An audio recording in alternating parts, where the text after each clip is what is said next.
la Citroën SM n'est pas vraiment morte. Alors vous allez dire, le mec il a pété un câble un peu. Bah non, pas du tout.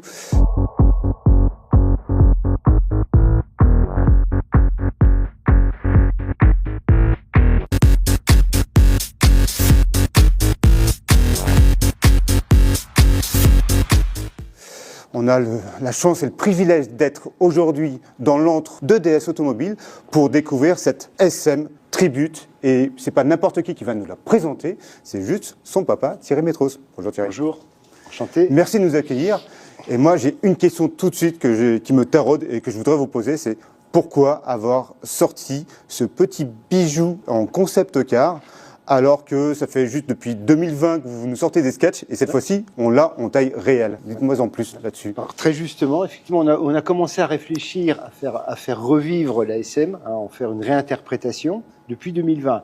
On avait un peu laissé tomber l'idée, et puis on a eu l'opportunité cette année, en fait, de faire 2 anniversaires. C'était l'anniversaire de la marque DS, parce qu'on est né en 2014-2024, c'était les 10 ans de la marque DS. Et puis on voulait fêter aussi l'anniversaire du concours Art et Élégance à Chantilly.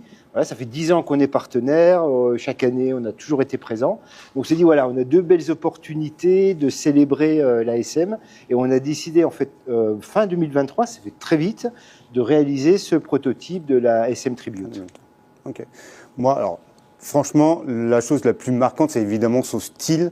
C'est comment vous avez pu réaliser justement la jonction entre le futur et le passé. Je voudrais que vous m'expliquiez un peu plus sur ce style tellement SM. On la reconnaît, mais pourtant, rien n'est SM. C'est ça que je voudrais dire. Donc, dites-moi-en un peu plus dessus. C'est un bon décodage, parce que en fait, au départ du projet, il y a 2 manières de rendre hommage à un véhicule, c'est de prendre le site et essayer de le réinterpréter sur les plateformes modernes. On s'est mis dans un état d'esprit différent, c'est d'imaginer comment aurait évolué la DS au cours des décennies. En gros, s'il y avait une remplaçante, une génération 2, une génération 3, là, on a fait le calcul, en gros, ce serait la 6e génération. Merci. Donc, en fait, les designers qui ont travaillé sur le sujet, ils se sont mis dans cet état d'esprit-là. Voilà, comment elle aurait évolué.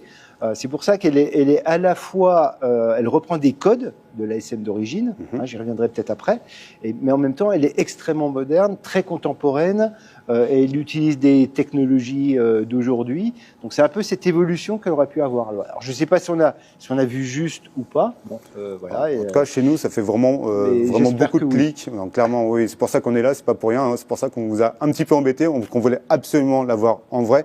Et expliquez-moi donc un peu plus les codes, parce que je vois qu'il y a un capot noir, je vois qu'il y a cette fameuse grille. Qu'est-ce que c'est tout ça ?